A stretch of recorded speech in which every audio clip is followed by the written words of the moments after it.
Welcome back, everyone, to our Week 4 Parenting Today class. We are on part number 1 of our lecture. My name is Dr. Eileen McCabe-Maucher. I'm your instructor for this course. Overall, everybody did an outstanding job on the last quiz. I wanted to remind you that your next quiz, which is quiz number 2, is going to cover weeks 3 and 4. But the vast majority of your questions for the quiz come from week number 3. So you want to pay special attention to the whole concept of attachment. You also want to have that strange situation right there in front of you as you're taking the quiz.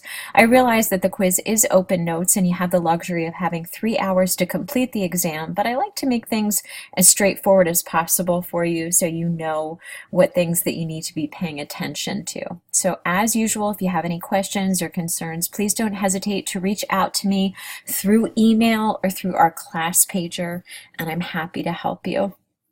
So we're going to begin our discussion today by talking about toddlerhood, and we're going to work our way up through middle childhood. So we have lots of ground to cover. So before we go ahead and launch into that discussion, we're just going to set some time parameters here. When we're talking about toddlers are between the ages of 2 to 4 years. We're talking about early childhood. That's primarily between the ages of 4 to 6 years, or preschool age, as it's otherwise known as. Middle childhood takes place between the ages of 6 to 12 years, and it's most typically referred to as the school-aged years. So again, the role of parents across age groups is to promote physical development, promote intellectual development, promote emotional development, as well as to promote autonomy. You're going to have a quiz question that is going to read something like this. What is the primary role or the primary function of a parent during infancy? And you want to remember that the primary role of a parent during infancy is to help that infant attach. Okay, but when we're talking about parents across age groups, these 4 role norms are definitely important as well. We're talking about toddlerhood, again, taking place between the ages of 2 to approximately 4 years of age. The major tasks for the child is to explore the world, develop a sense of mastery, develop a sense of individuation and autonomy, also begin to develop a sense of right and wrong. The parent's role during this particular stage of toddlerhood is to be a secure base for the child, to set clear, consistent, and realistic expectations, as well as to provide consistent discipline, to provide direct, persistent supervision, also to help the child regulate their emotions. This is the stage that's referred to in Galinsky's theory as the authority stage. Remembering the preschoolers, that's that age range that takes place of approximately 4 to 6 years of age. The major tasks for the child are self-control, cooperation, sex role identification, as well as peer relations. And the parental role consists of conveying clear roles and values, modeling positive behaviors, organizing and supporting peer relations, providing some flexible management. And this particular stage is noted by Galinsky as being in that interpretive stage. Moving on to school-age children, which again takes place between the ages of 6 until approximately 12 years.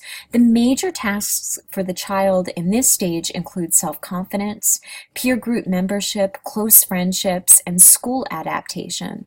The parental role is primary of being openly communicating with the child, being accepting of the child, providing indirect monitoring. Galinsky refers to this particular stage of school-aged as the interpretive phase, continuing. So this right here is a nice graphic slide of development in 2 to 5 years. In terms of physical development, there's no real differences in stature between boys and girls at this age range. At the age of 2, the average height is 34 inches, the average weight is 29 pounds. At age 5, the average height is 42 inches, and the average weight is anywhere between 44 to 45 pounds. Motor skills and attention skills are still developing here. In terms of intellectual development at the preschool stage, early childhood, promoting intellectual development, 75% of the brain grows rapidly in the first 3 years of life. So the brain has 100 trillion synapses in toddlerhood, so that's more than any other point in life. Toddlers have twice as many synapses as adults and 2.5 times more active than any adult. So lots of things going on from a neurobiological standpoint here. In terms of intellectual development, it is tied directly to the development of the brain. Motor areas of the brain develop from birth until about age 2. The prefrontal cortex develops more fully, but we're remembering that the prefrontal cortex is that part of the brain that's the very last part of the brain to develop. Recent studies suggest that the prefrontal cortex isn't even fully developed until the age of 25 years. So we'll be discussing that again as we revisit the adolescence. Language centers develop more fully. So children in this particular age span have a better attention span, better memory, better problem-solving skills, as well as better verbal skills. So before age 5, 90% of a child's brain development happens. So that's only 10% of brain development taking place after the age of 5. So it's certainly a very, very critical period here. And this right here is a graphic representation of brain development. This right here is another graphic that's really depicting that a child's early development is a journey. So this is wonderful teaching tool for those of you that are working with parents. It really helps outline some important milestones here. For example, starting with 6 months, children should be turning their head when you call his or her name, smiling back at you, returning smiles and bid for attention, responds to sounds by making sounds, sitting with support for a short time, and really beginning to enjoy social play, like games like peekaboo. So this is a really important slide here. In terms of language development, your typical 12-month-old can say between 2 and 3 words. A 19-month-old can say approximately 50 words. A 2-year-old begins to string those 2-word sentences together. A 3-year-old can speak in simple sentences, and a 6-year-old has a vocabulary that consists of about 10,000 words. So that's about 5.5 new words every day for your average 6-year-old. A parent's role in terms of language development is to talk to their child a lot, to talk about many topics, to use many words, and to give encouragement as well as positive feedback, and really start to begin to impart those family values or things that are important to the family at a young age. This right here has a training tool here that's given to help children acquire language. In terms of the parental role in intellectual development, parents can really help foster intellectual development by providing good nutrition, promoting healthy sleep habits, encouraging social interaction, and modeling positive behavior, as well as monitoring the situation to make sure that positive behavior is occurring, providing stimulating activities and games, and play. Play is really one of the most important things that we can allow children to do in childhood, to give them the freedom to be able to be children during their childhoods.